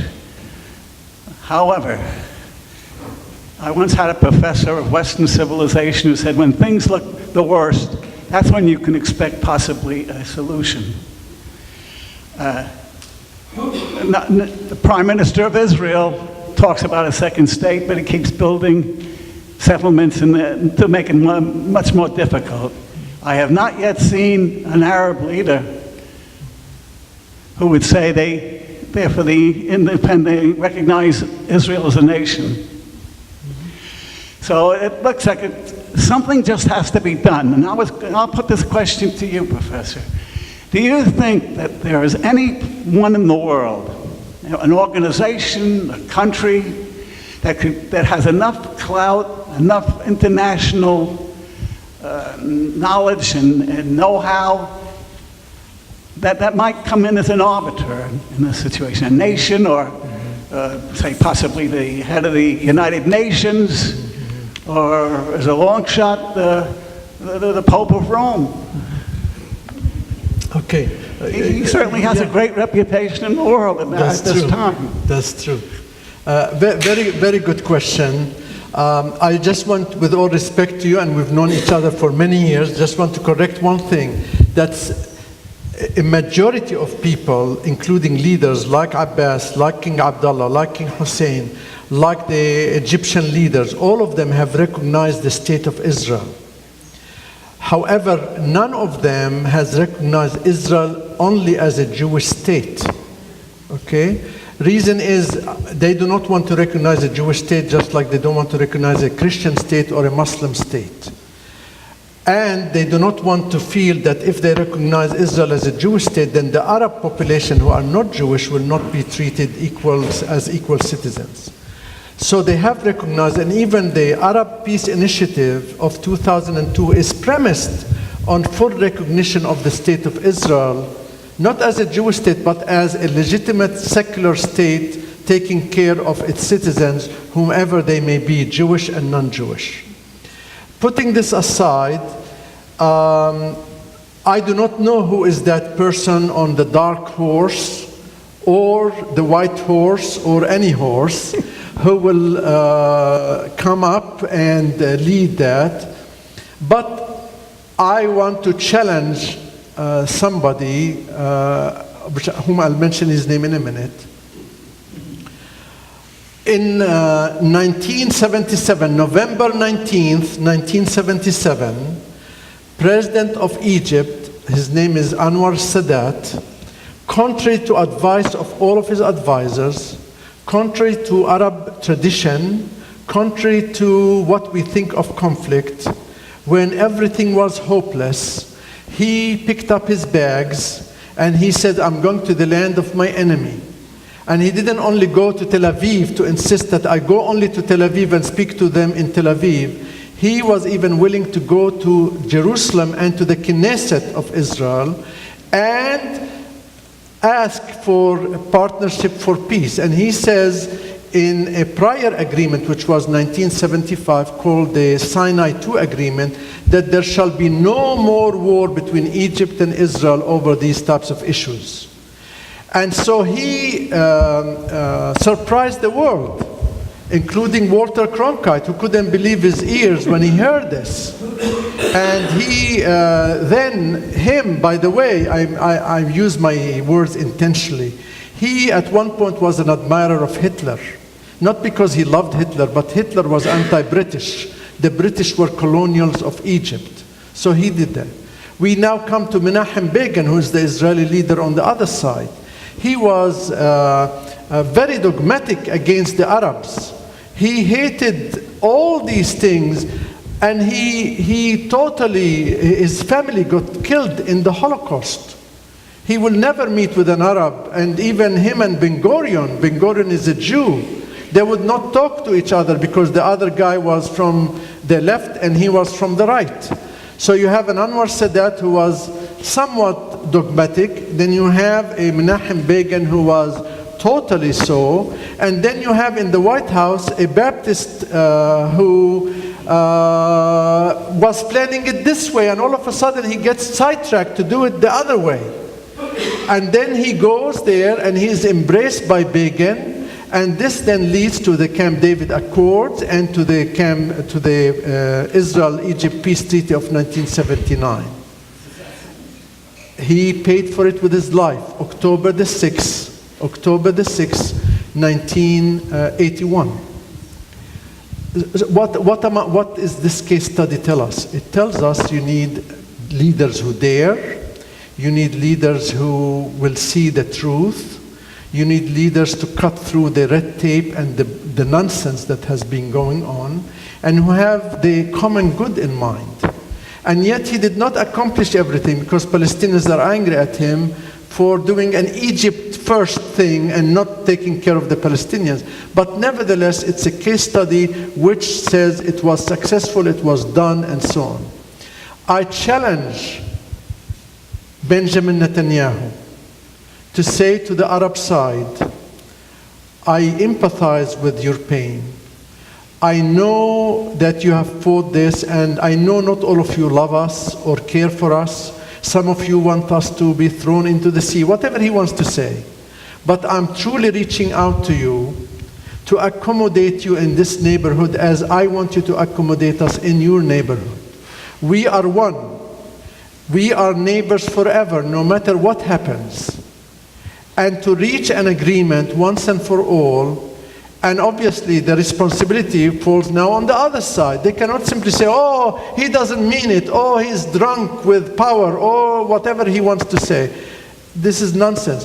They need to reach out to each other because the longer they wait, I go back to Eva, the longer they wait, the more the extreme voice becomes high and the less the moderate voice. And they need to do it now. They cannot wait another 10 years, another 20 years. Because if the Arabs or if the Palestinians delay, there will be less of the Swiss cheese. The Swiss cheese is almost done. In my poem, the whole West Bank looks like Swiss cheese. The holes are getting bigger and bigger and bigger. There is nothing then to call for. And what the Palestinians are asking really is just 22% of the original Palestine. 22%. And I think they are entitled to that. The Israelis are entitled to live in peace. They don't want to send their kids and worry about them coming home. They need to feel free and walk the streets and create and all the other stuff. And I beg that this happens. If I don't want the president to call me, let Netanyahu call me and I will tell him the same thing, that he has to do it. It's the tragedy of it all, and I'm stopping with this, the tragedy of it all is that if we look at the presidents of the United States from Kennedy onward, or even from Truman onward, if this president who really is so empathetic with the plight of the poor, understanding of race relations, understanding of pluralism and diversity and so on. If this president doesn't do it, I really am so afraid that no president will ever do it. And the worse that the Middle East will become, and the worse that these people, the Israelis, the Jews, the Christians, the Muslims, the Palestinians, and many others will be in danger. There is a moral obligation, there is an emergency that this happens now, it happens this year, it happens next year. Every president somehow seems to forget, and they say, we recognize the Palestinian state in 5 years, and when the 5 years come, it disappears. If he doesn't do it the next few months, it's not going to happen. And then they will, what happens is that they win the election, they want to thank everybody and his grandmother for electing them, and then they go learn the job. By the time they learn the job, they are ready to run for a second term. And then a second term comes, they thank all the people who elected them, they try something small, and then it's too late, as happened with President Clinton, and it's too late, as happened with President Bush. This is the opportunity for this president. I beseech him to really come forward and say, this is it. And it's not to take away from Israel, it's not to take away from the Palestinians, it's to build up both communities and bring about a better solution for the world.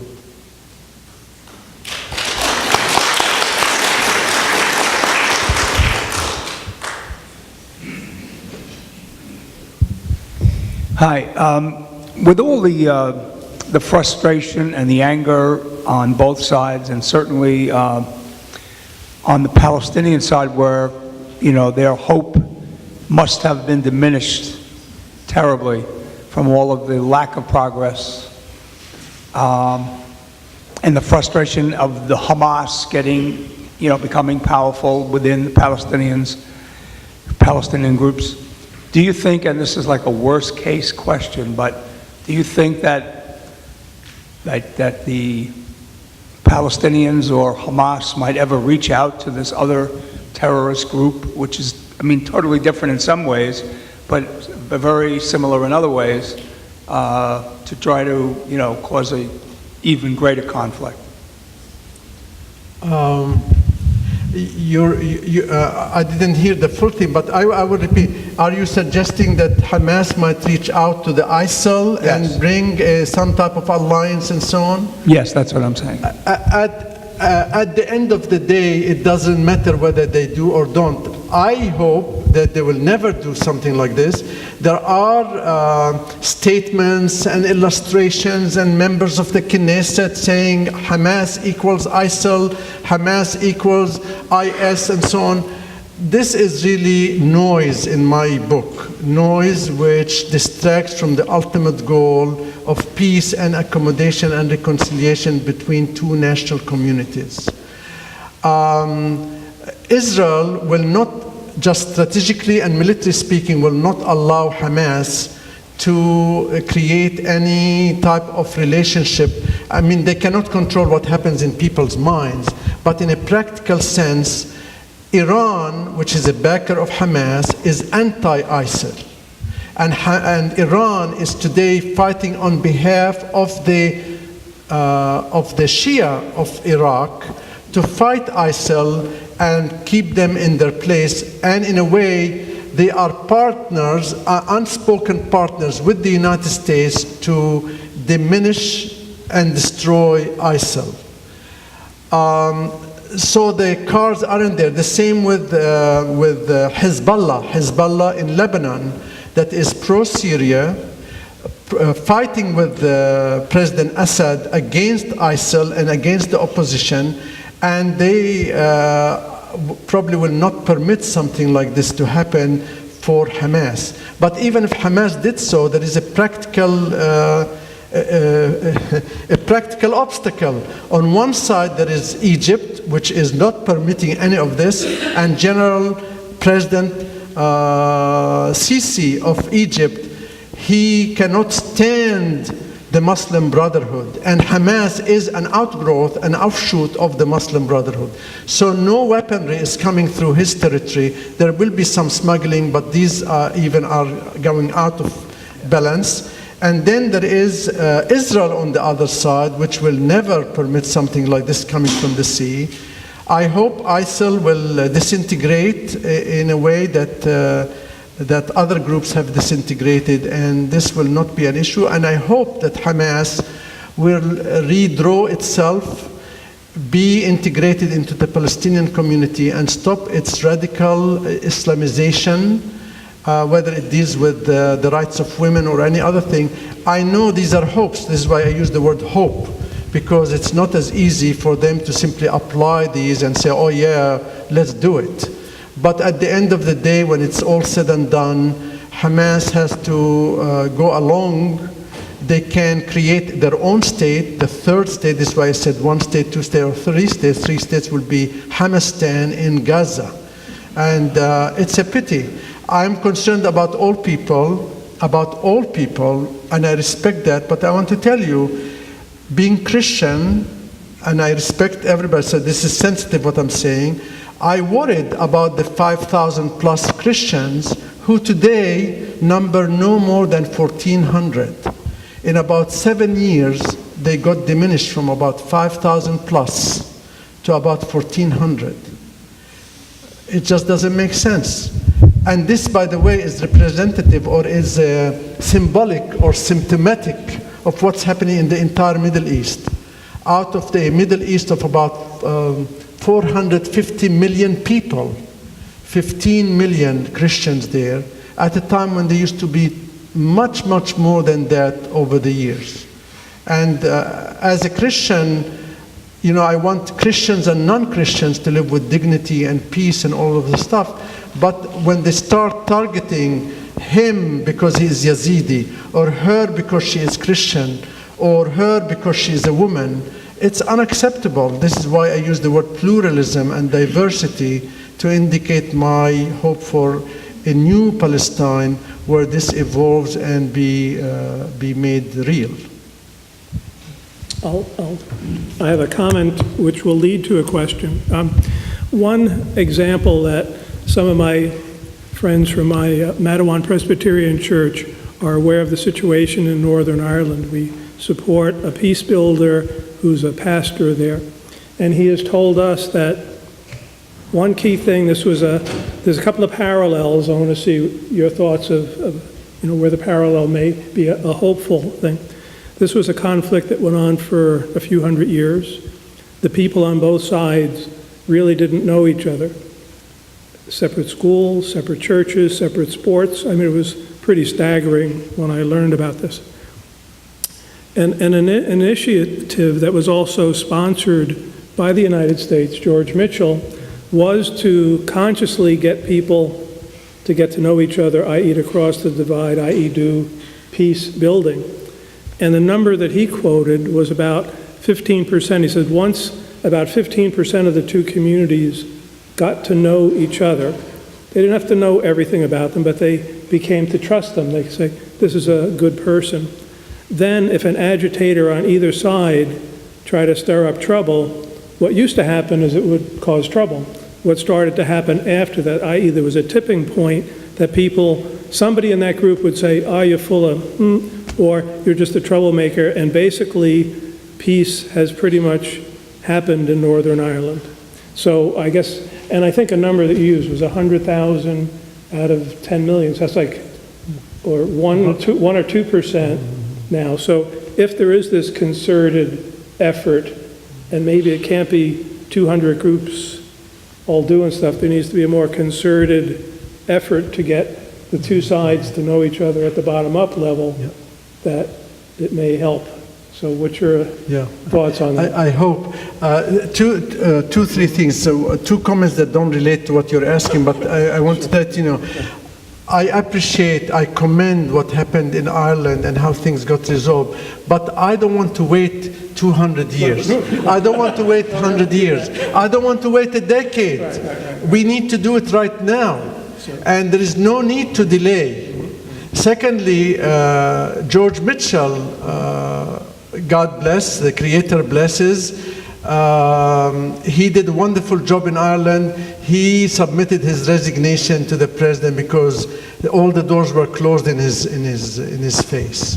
And that's a tragedy in itself because he's a good person, and I wish they used his skills and expertise to better effect.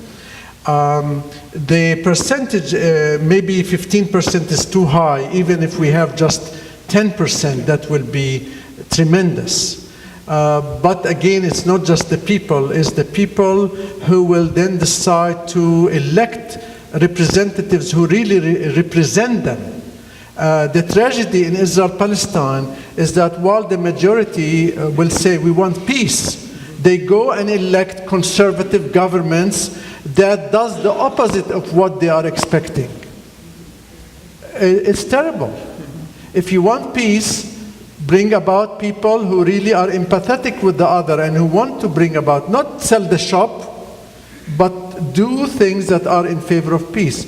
And this is why I am, on one hand, I'm hopeful, maybe I'm dreaming, because that important number is not available.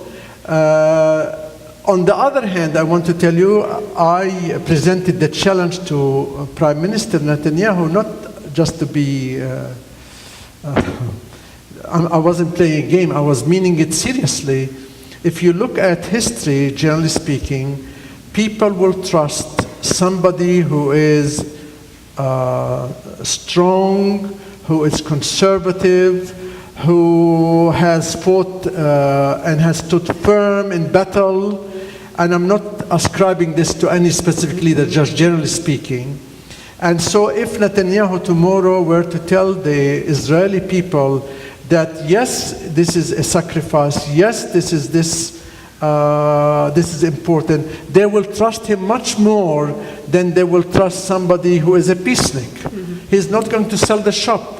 He's going to stand firm for Israel's security, but he's going to also stand firm and all-encompassing for Palestinian security. And that's what happens when I talk about not peace, the top-down or the bottom-up. I developed a term, you don't need to give me credit for it, but I call these people peace actualizers. Peace actualizers are people who want peace for themselves and for the other at the same time. And that takes a lot of courage. It takes a lot of reaching out. It takes a lot of introspection, focusing on justice, all of these issues.